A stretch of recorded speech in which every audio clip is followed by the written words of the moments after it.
तो दोस्तों आज हम जो मेवाड़ का इतिहास पढ़ रहे थे कि मेवाड़ के इतिहास में जो बड़े बड़े शासक हुए उनके बारे में पढ़ते आ रहे हैं 4-5 क्लासों से।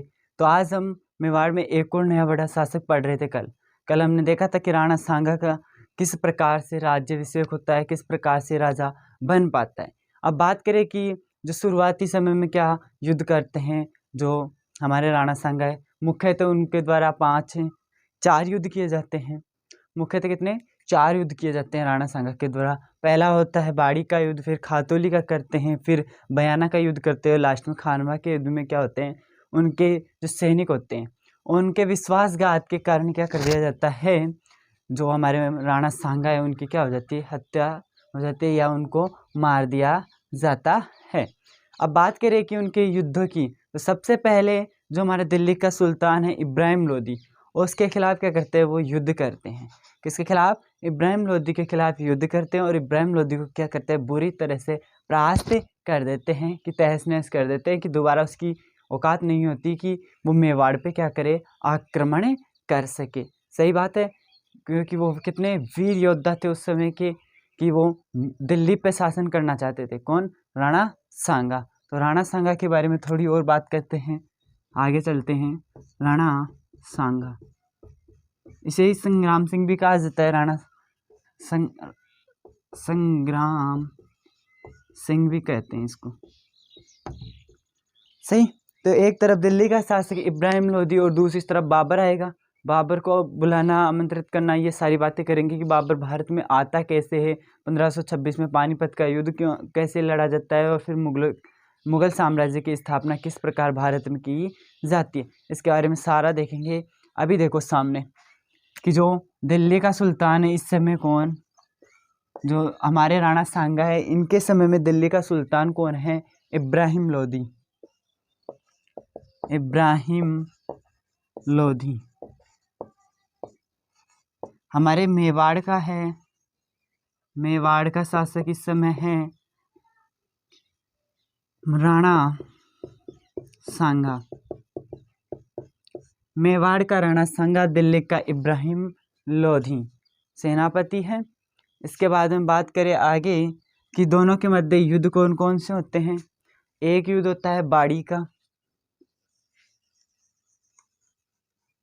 यानी कि बाड़ी का युद्ध।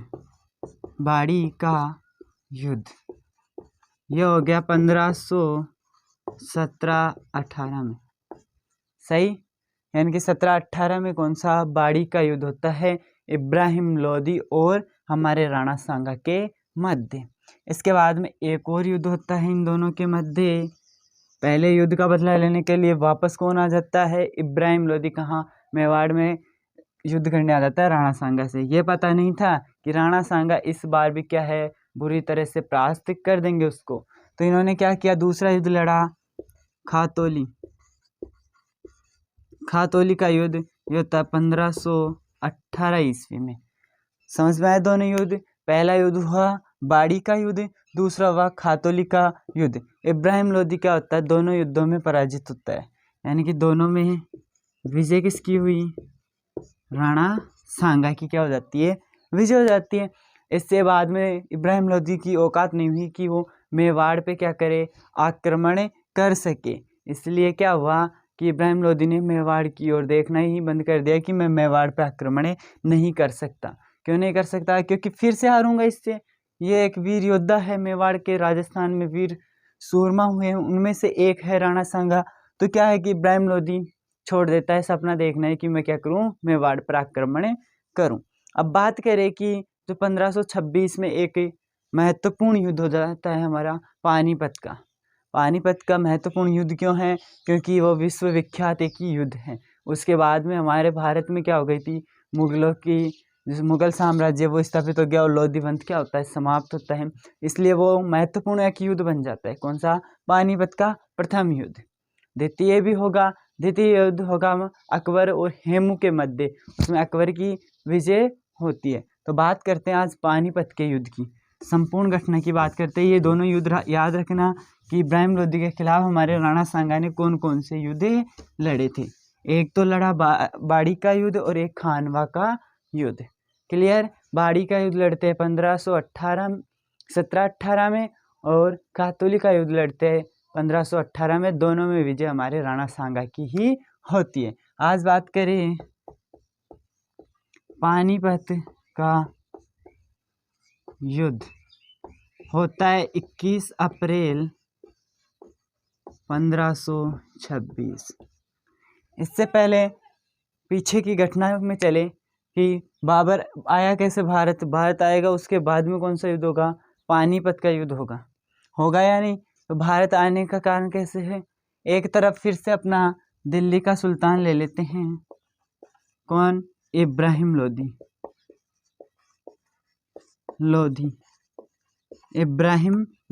इधर है हमारा बाबर के बारे में थोड़ी बात करें कि इनके पिता कौन थे। पिता से एक उमर शेख मिर्जा जो फरगना के शासक थे। पिता उमर शेख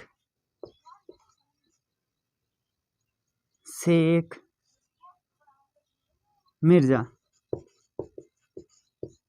जो कहाँ के शासक थे, फरगना के शासक थे। सही। इसके बाद में देखो, अब इन दोनों की बात करें कि बाबर भारत कैसे आता है, क्योंकि बाबर फरगना का शासक है तो वो वहाँ शासन करेगा। कुछ अल्प आयु के अंदर ही क्या बन जाता है, बाबर शासक बन जाता है। फरगना का पिता की क्या हो जाती है, मृत्यु हो जाती है। अब ये क्या करता है कि गुजरात है, गुजरात में क्या करता है, लूटने के लिए आते हैं गुजरात को, पैसे लूटता है, वहाँ धन दौलत लूटता है, फिर चला जाता है, फिर वापस लूटने के लिए आ जाता है, फिर चला जाता है, फिर वापस लूटने के लिए आ जाता है। तो इससे क्या हुआ, इब्राहिम लोधी सोचा यार कि कोई ऐसा बंदा है जो क्या कर रहा है, मेरे शासन काल के अंदर आकर के क्या करता है, भारत में ही आ रहा है और गुजरात जो राज्य है उसके अंदर क्या करता है, लूटपाट करता है। वर्तमान में गुजरात तो पहले तो रियासतों के नाम से जाने जाते थे। तो क्या होता, ये यहाँ आता बाबर और लूट के चला जाता। इब्राहिम लोधी ने क्या किया, दो सेनापतियों को, आलम खां और दौलत खां, इसके दो सेनापति थे, आलम खां और दौलत खां, इसके दो क्या थे, सेनापति थे। तो इनको क्या दे दी, ये ड्यूटी सौंप दी कि आप पता लगाओ कि ये लूट कौन रहा है गुजरात में, यानी कि लूट पाट कर कौन रहा है। इससे बात का पता लगाने के लिए आलम खां और दौलत खां की क्या लगा दी, ड्यूटी लगा दी कि आप ध्यान करें। तो इन दोनों ने क्या कर लिया, बाबर को पकड़ लिया। तो बाबर क्या था, एक राजनीतिज्ञ, कूटनीतिज्ञ, यानी कि राजनीति का जानकार था। शासन किस प्रकार से किया जाता है, सांप्रदायिक जो भावना है उसको कैसे विकसित किया जाता है, और जो क्षेत्र है उनको किस प्रकार से बढ़ाया जा सकता है, ये भावना रखने वाला कौन था, बाबर था। तो बाबर ने क्या कहा कि यार तेरे को क्या देता है इब्राहिम लोधी। सही बात है कि इन दोनों से पूछा कि बाबर इब्राहिम लोधी देता क्या है, कहते यार हमें तो कुछ ही नहीं देता, हम सेनापति हैं उसके लिए युद्ध में लड़ते हैं और वहाँ हम क्या है, दिल्ली में रहते हैं। कहते एक काम करे तो दिल्ली का शासक आपको बना दूँ तुम्हें। तो ये बोले कैसे, कि आप दोनों मेरी तरफ आ जाओ और अपन तीनों मिलके क्या करते हैं, इसको इब्राहिम लोधी को हराते हैं। तो इन्होंने क्या किया, लालच के चक्कर में आके किधर मिल गए, इस बाबर से मिल जाते हैं। अब बाबर क्या हुआ कि ऐसे शासन नहीं कर सकता था। इन दोनों ने क्या बोला कि दिल्ली के शासक कुछ नहीं है, इसके अलावा एक और शासक है मेवाड़ का, कौन है, राणा सांगा है, वो देश चलाता है, ना कि ये बंदा देश चलाता है। इसको तो कई बार उसने क्या किया है, बुरी तरह से परास्त किया है। तो क्या कर दिया कि जो इब्राहिम लोधी है उसके दोनों सेनापति इसकी ओर मिले गए। तो इसने कहा कि यार उससे मुलाकात हो सकती है बाबर राणा सांगा से। तो राणा सांगा से मिलने के लिए ये तीनों चले जाते हैं। ये तीनों कहाँ जाते हैं, राणा सांगा के पास। राणा सांगा के पास जैसे ही तीनों पहुंचते हैं, बात बताते हैं कि हम क्या करना चाहते हैं, इब्राहिम लोधी को परास्त करना चाहते हैं, और इसके बाद में ये दोनों क्या बन जाएंगे, राजा बन जाएंगे दिल्ली के, और ये अपने क्या चला जाएगा, देश चला जाएगा फरगना, वहाँ का शासक रहेगा। ये बात करते हैं किससे, राणा सांगा से। तो राणा सांगा को बोला जाता है बाबर के द्वारा कि क्या कर दिया जाएगा, आपके पास जो राणा सांगा कि आप क्या करो इसके खिलाफ अगर हम युद्ध करें तो आप साथ दोगे या नहीं। इसने क्या कर दी, डन कर दिया कि 20 अप्रैल को क्या है, अप्रैल को पानीपत के मैदान में आ जाना, वहाँ मैं आ जाऊँगा। क्लियर, ये बात हो गई, क्या डन हो गई, कहाँ, मेवाड़ में राणा सांगा के मध्य। क्लियर। इसके बाद में इसका एक सेनापति था मुस्लिम, हसन खां मेवाती, हसन खां मेवाती। इसने राणा सांगा से एक बात कही कि महाराज आप मेरे को एक बात बताइए कि बाबर ने आपको क्या कह के गए, कि बाबर ये कह के गया है कि अगर अपन इब्राहिम लोदी को हरा देते हैं तो आधा भारत तेरा और आधा भारत मेरा। ये बात कौन, हसन खां मेवाती को कौन बताता है, राणा सांगा बताते हैं कि बाबर ने ऐसी मेरे सामने शर्त रख दी कि अगर मैं युद्ध में जीत जाता हूँ, अपन युद्ध में जीत जाएंगे तो आधा भारत तेरा और आधा भारत मेरा, और अगर युद्ध में तो जीतना है ही हमें। क्यों, क्योंकि इब्राहिम लोदी को तो अकेली किसकी सेना, जो राणा सांगा की है, वही परास्त कर देती थी। तो क्या हुआ, इसने क्या कर दी, डन कर दिया आपने, कहते हाँ मैंने डन कर दिया कि आप युद्ध के मैदान में कब आ जाओ, 20 अप्रैल को आ जाना। 20 अप्रैल को अपन क्या करेंगे, युद्ध लड़ेंगे, किसके खिलाफ, इब्राहिम लोदी। इधर बाबर क्या करता है, सेना तैयार करता है और इन दोनों की सहायता से कहाँ आ जाता है, पानीपत स्थान पे आ जाता है। पानीपत एक स्थान है हरियाणा में, वहाँ आ जाता है किससे लड़ने के लिए, इब्राहिम लोदी से। इब्राहिम लोदी से लड़ने के लिए जैसे ही आता है, 20 अप्रैल को आ गया, देखता है वहाँ के कि राणा सांगा आए, राणा सांगा आए, राणा सांगा आए, लेकिन राणा सांगा क्या है, दूर दूर तक दिखाई नहीं देता। इसका कारण क्या था कि हसन खां मेवाती ने क्या कहा कि महाराज एक बात बताओ, वो अपने से आधा भारत ले रहा है या दे रहा है अपने को। अरे भारत तो खुद अपना खुद का है, वो अपने को दे नहीं रहा, अपने से आधा भारत क्या करके लेके जा रहा है, छीन कर लेके जा रहा है। सही, तो इस कारण से राणा सांगा क्या नहीं, युद्ध में ही नहीं जाते। बाबर 20 अप्रैल को देखता है कि सामने यार राणा सांगा आए, राणा सांगा आए तो मैं युद्ध लड़ूं, लेकिन राणा सांगा क्या नहीं, आता ही नहीं है। राणा सांगा आता नहीं है, फिर क्या होता है, 21 अप्रैल को युद्ध प्रारंभ होता है, कौन सा, पानीपत का। और इस युद्ध में क्या है, भाग्यवश क्या है, बाबर क्या हो जाता है, विजय हो जाता है। कौन से युद्ध में, पानीपत के युद्ध में बाबर क्या हो गया, विजय हो गया। देखो देखें, बाबर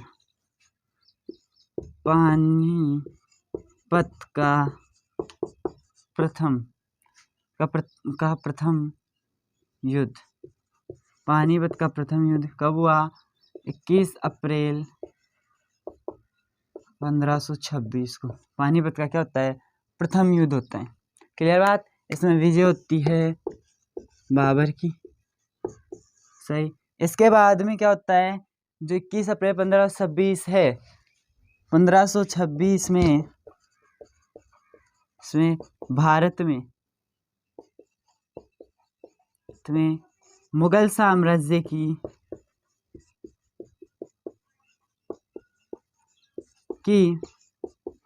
स्थापना